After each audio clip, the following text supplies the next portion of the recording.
आप सभी लोगों को नमस्कार।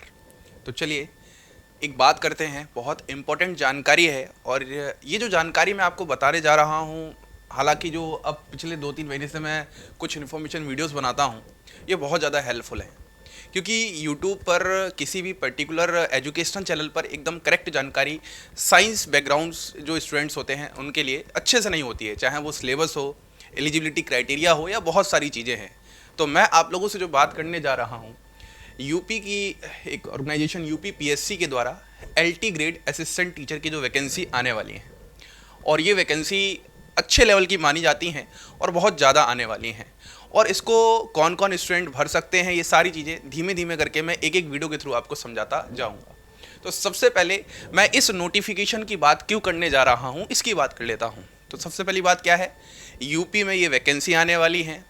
एलटी ग्रेड यूँ कह सकते हैं कि ये 9th-10th जो स्टूडेंट्स होते हैं स्कूल में उनको पढ़ाने के लिए वैकेंसी होती है।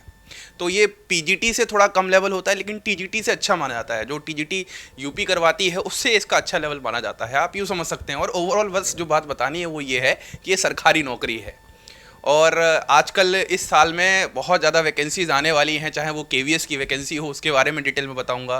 DEET+V ने अपना रिलीज़ कर ही दिया है, जो कुछ कर सकता था वो रिलीज़। उसके बाद हरियाणा में जो HSSC है उसका जो नेक्स्ट लेवल है स्क्रीनिंग का, उसके बारे में बहुत सारी वैकेंसीज़ हैं, वो भी आने वाली हैं। तो ऐसे करके मैं डिफरेंट स्टेट का जो भी एक आप लोगों के लिए हो सकता है कि कौन सा स्टेट दूसरे स्टेट का एग्ज़ाम भर सकता है स्टूडेंट, ये सब मैं बहुत अच्छे से जो गैप है ना उस गैप को फिल करना चाहता हूँ अपने इस चैनल के थ्रू और अपने इस वीडियोज़ के थ्रू जो धीमे धीमे बनाऊँगा। तो उम्मीद है इतना तो आपको समझ में आ ही चुका होगा। अब होता क्या है समझ लेते हैं कि क्या ये जो एक नोटिफिकेशन के थोड़ा सा लेटर वगैरह घूम रहा है आजकल, आप लोगों ने देखा भी होगा, बहुत सारे जो यूपी रिलेटेड चैनल्स होंगे जिसमें सुपर टैट, सी टैट, यूपी टेट की तैयारी करवाई जाती है, उस पर ये सब बताया जा रहा है। तो आप लोगों को थोड़ा सा मैं और क्लियर कर देता हूँ।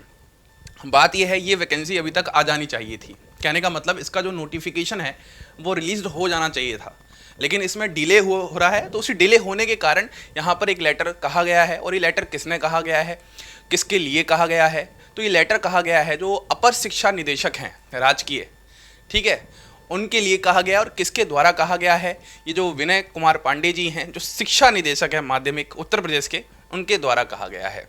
अब उसमें क्या कहा गया है? ओवरऑल ये कहा गया है कि जो एलटी ग्रेड की वैकेंसी है या जो भी कुछ है या जो नोटिफिकेशन है वो जल्दी से जल्दी लाया जाए। बाकी और सारा डिटेल बताने की जरूरत यहाँ पर नहीं है। कुल मिला के बात ये कि एलटी ग्रेड की नोटिफिकेशन बहुत जल्दी 15 फरवरी तक का बोला गया है कि नेक्स्ट 2 हफ्तों में ये वैकेंसी आ जानी चाहिए। अब इस पे ज़्यादा बात करने से अच्छा है अपन काम की बात करते हैं, अपन मुद्दे की बात करते हैं, क्योंकि इस लेटर को पूरा पढ़ना पढ़ाना आपको डिफरेंट चैनल से मिल जाएगा। एक एक वर्ड को वहाँ पर अलग अलग हिंदी के मतलब निकाल के उसको बहुत डिटेल में समझाया जाता है। लेकिन जब काम की बात आती है, सिलेबस की बात आती है या फिर यूँ कह सकते हैं कोर्स की बात आती है, तो वहाँ पर सब जाके फेल हो जाते हैं। क्योंकि आपको पता है यूपी लेवल पर कोई भी एक पर्टिकुलर वो चैनल नहीं है कि जहाँ पर आपको विज्ञान या फिर मैथ या फिर बायोलॉजी यूँ कह सकते हैं उससे रिलेटेड एकदम प्रॉपर कंटेंट आपको मिल सके। तो मैं बात करता हूँ जो कुछ आइडिया कही जा सकती है, वो कुछ ऐसी वैकेंसीज, इतनी वैकेंसीज मतलब बहुत ज़्यादा वैकेंसीज आने वाली हैं। अब बात कर लेते हैं। तो सबसे पहले मैं बात करता हूं कि एलटी ग्रेड जो एग्ज़ाम है बहुत सारे डिफरेंट सब्जेक्ट्स के लिए होते हैं, लेकिन जो मेन कंसर्न है इस यूट्यूब चैनल से, जो ज़्यादातर एजुकेशन चैनल से जुड़े हुए हैं वो सब साइंस बैकग्राउंड के स्टूडेंट हैं या फिर मैथ स्टूडेंट्स जुड़े हुए हैं। तो एक तो LT grade science, LT grade biology. Biology का पेपर एकदम अलग होता है और साइंस का पेपर अलग होता है। साइंस में क्या होता है, फिजिक्स और केमिस्ट्री, 2 सब्जेक्ट्स को कंबाइन करके साइंस को क्लब कर दिया जाता है। और फाइनली अगर एलटी ग्रेड मैथ्स की बात करते हैं तो ये पेपर अलग होता है। तो टोटल आप अगर साइंस बैकग्राउंड से ताल्लुक़ रखते हैं तो आप 3 पेपर्स के लिए मतलब तैयारी कर सकते हैं, जिसमें एक है एलटी ग्रेड साइंस जिसमें केमिस्ट्री फिजिक्स दोनों ही पूछा जाता है एक पेपर में, एक है एलटी ग्रेड बायोलॉजी जिसमें सिर्फ बायोलॉजी ही पूछा जाता है, और एक है एलटी ग्रेड मैथ्स जिसमें सिर्फ मैथ्स ही पूछा जाता है। अब इसके लिए क्या उसकी एलिजिबिलिटी क्राइटेरिया है, क्या नहीं है?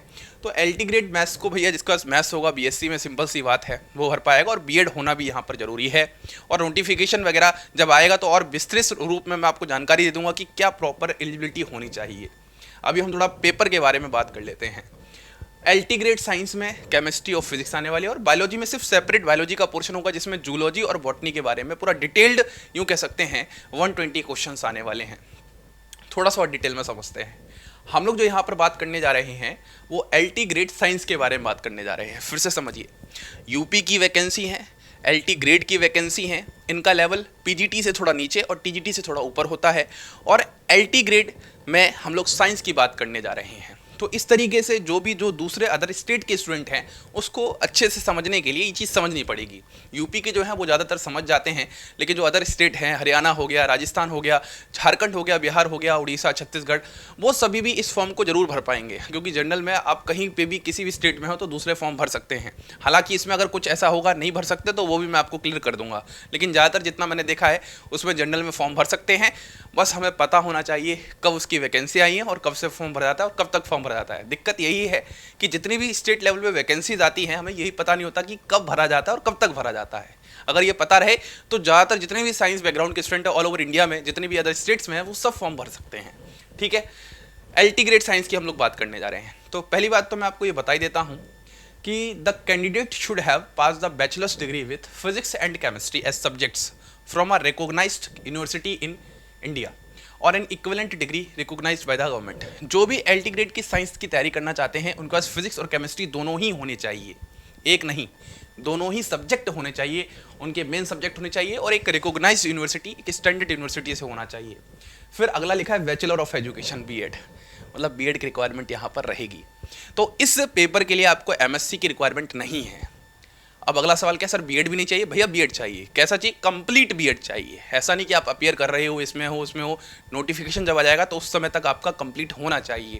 और बाकी ज़्यादा डिटेल तो यार एक कह सकते हैं कि साइट्स पे भी नहीं दिया जा सकता, लेकिन जितना मुझे आइडिया है BSc में फिजिक्स केमिस्ट्री और B.Ed ये दोनों चीज़ें होनी चाहिए। उसके बाद एज लिमिट लिखा है according to the notification of the UP LT grade assistant teacher released previously the age limit should be 21 years to 40 years. 21 और 40 ईयर्स के बीच में इसकी जो भी एज है जिस भी एस्पायरेंट की वो इसको भर सकता है। डोमिसाइल उत्तर प्रदेश लिखा है। अब इसको मैं नेक्स्ट जो वीडियोस होंगे उसमें और क्लियर कर दूंगा कि दूसरे स्टेट के इस एग्जाम को भर पाएंगे या नहीं भर पाएंगे। ठीक है, वो भी क्लियर कर दूंगा, लेकिन अभी तक क्या क्या क्लियर है कि ये यूपी PSC द्वारा LT ग्रेड की वैकेंसीज हैं और मैं साइंस की बात करने जा रहा हूं। और साइंस में फिजिक्स केमिस्ट्री आपका BSc में होना चाहिए, उसके बाद B.Ed होना चाहिए, एज लिमिट इतनी होनी चाहिए और डोमिसाइल अभी उत्तर प्रदेश लिखा है। इसको मैं और अलग से सेपरेट वीडियो बना के क्लियर करूंगा जो बाकी अदर स्टेट के स्टूडेंट मुझे अगर इस वीडियो को देख रहे हैं, क्योंकि मैं किसी भी प्रकार का यूँ कह सकते हैं कन्फ्यूजन नहीं रखना चाहूँगा, क्योंकि ओवरऑल सभी उसी के अकॉर्डिंग प्रिपरेशन भी अपना कर रहे होंगे, है ना। ठीक है, आइए अब बात करते हैं कि आखिरकार इसके पेपर का पैटर्न क्या होगा। एलिजिबिलिटी की बात कर चुकी है, सब कुछ कर चुका है। अभी तक ये मान के लिए यूपी वाले ही फॉर्म भर सकते हैं, दूसरे भरे होंगे उसको मैं अलग से सेपरेट वीडियो बना के क्लियर कर रहा हूँ। ठीक है, कुछ भी चीज़ ऐसी जो भैया ना हो और मैं बोल दूँ यहाँ पर, फिर आप ही बोलो अरे सर थोड़ा होमवर्क करके चीज़ें कर लेते, तो होमवर्क एक दिन में नहीं हो पाता इन सब वैकेंसीज पे, क्योंकि ऐसी ऐसी वैकेंसी जो मैं भी पहली वाली बार सुन रहा होता हूँ, है ना, क्योंकि बहुत लंबे लंबे समय से वैकेंसीज नहीं आ रखी हुई हैं। ठीक है, उसके बाद अगर बात करते हैं तो सब्जेक्ट्स की अगर बात की जाए तो भैया यहाँ पर मेन जो बात है मेन सब्जेक्ट, तो यहाँ पर आएगी फिजिक्स केमिस्ट्री मेन सब्जेक्ट में, क्योंकि साइंस की बात कर रहे हैं। अगर मैथ की तैयारी करते तो मैथ्स आता, बायोलॉजी की तैयारी करते तो बायोलॉजी आता। तो जिसमें 120 क्वेश्चन होंगे, 60 क्वेश्चन केमिस्ट्री के होंगे। इसको थोड़ा सा मैं यहाँ पर क्लियर करता हूँ कि जो 120 क्वेश्चन है इसमें से 60 क्वेश्चन केमिस्ट्री के होंगे लगभग, एक आइडिया जो है हम लोग यहाँ पर मान के चल सकते हैं। और जो 60 क्वेश्चन होंगे वो फिजिक्स के होंगे। 60 क्वेश्चन आएंगे, जिसमें 60 क्वेश्चन आप मान सकते हैं केमिस्ट्री के होंगे और जिसमें 60 क्वेश्चन आप मान सकते हैं फिजिक्स के होंगे, क्योंकि साइंस की बात कर रहे हैं तो केमिस्ट्री फिजिक्स आने वाला है। और 1 मार्क्स ईच होगा, तो 120 मार्क्स का ये हो गया। और इसमें एक खास बात और ये कि इसमें जनरल अवेयरनेस को भी ऐड कर दिया गया। अब जनरल अवेयरनेस में सीधी सी बात है, हिस्ट्री हो गया, ज्योग्राफी हो गया, पॉलिटी हो गया, इकोनॉमिक्स हो गया, करंट अफेयर्स हो गया, थोड़ा साइंस हो गया, उन सबको मिलाकर 30 नंबर का लगभग पूछ ले जाएगा। तो यहाँ पर घबराने की जरूरत नहीं है, जस्ट एक यूँ कह सकते हैं थोड़ा सा यहाँ से प्रीवियस क्वेश्चंस जो होंगे उससे आइडिया मिल जाएगा। और थोड़ा बहुत आप लोग अगर CTET या फिर इन सब की तैयारी कर रहे होंगे, नहीं भी कर रहे होंगे, तो एक आइडिया मैं आपको अलग से सेपरेट वीडियो बनाकर उस समय दूंगा जब इसकी नोटिफिकेशन वगैरह सब रिलीज हो जाएगी। लेकिन इतना तो भैया 120 क्वेश्चन है, 120 में से ही अगर आप 100+ का टारगेट लेके चलोगे तो आप एक अपनी सेफ सीट को सिक्योर कर लोगे।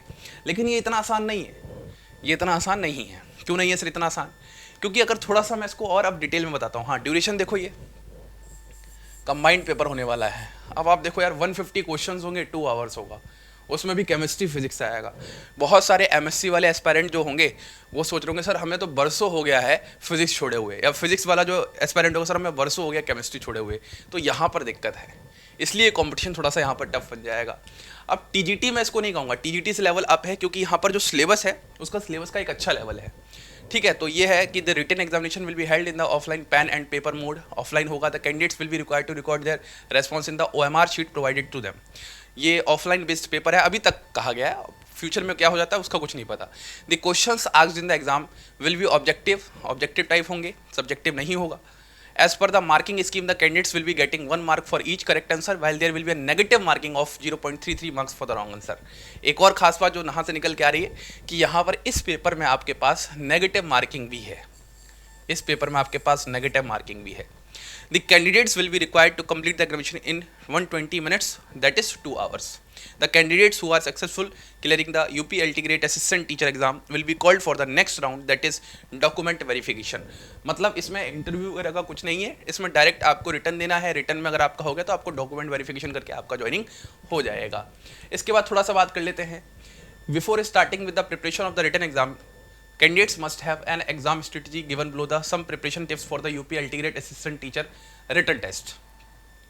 तो ये थोड़ा सा आइडिया है यहाँ पर कि भैया आपका जो रिटन एग्जाम है उसके लिए आप क्या ध्यान रखिए, किस तरीके से पढ़ लीजिएगा। अंग्रेजी आपकी ज़्यादा अच्छी होगी मेरे से। उसके बाद बात कर लेते हैं जनरल स्टडीज़ में हिस्ट्री है, इंडियन एंड वर्ल्ड ज्योग्राफी है, उसके बाद पॉलिटी है, knowledge of the countries constitution संविधान के बारे में थोड़ा सा जानकारी है, Indian economy and social development है, current events of national and international importance है, इंडियन एग्रीकल्चर है, जनरल साइंस में केमिस्ट्री बायोलॉजी फिजिक्स तीनों है, तो बहुत जनरल साइंस की बात कर रहे हैं यहाँ पर, और elementary mathematics up to class 10th level, arithmetic algebra and geometry.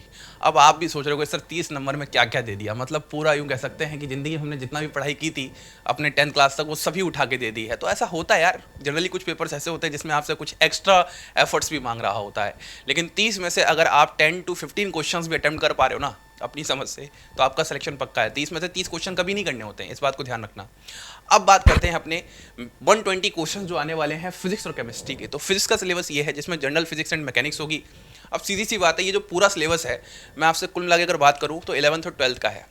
तो ये पूरी फिजिक्स, इसमें आप ये मत समझना कि सर इतना ही सिलेबस है, अरे भाई मेरे ये इतना सिलेबस नहीं है। ये पूरा आप यूँ मान लीजिए आपका 9th से लेकर 12th का फिजिक्स कवर होगा पूरा, क्योंकि आपको पता है कि जैसे जैसे आप बढ़ते जाते हो वैसे वैसे आपके पास एक एक शब्द में पूरा चैप्टर खत्म हो रहा होता है, एक एक वर्ड में पूरा चैप्टर खत्म हो रहा होता है। तो ये जो फिजिक्स का सिलेबस है ये आपका 9 से लेकर 12th का है। ऐसे ही आप केमिस्ट्री को भी मान सकते हो कि यहाँ पर केमिस्ट्री का जो सिलेबस है वो 9 से लेकर 12th नहीं कह सकते हो। उसका कारण ये है क्योंकि यहाँ पर मैं जो आपको बताना चाहता हूँ, देखो ये मैकेनिज्म वगैरह भी आपको पता होना चाहिए, रिएक्शंस के एल्डोल, परकिन, पॉलीमर्स। हाँ, इस वजह से मैं कह रहा हूँ इसमें स्पेक्ट्रोस्कोपी जुड़ जा रहा है।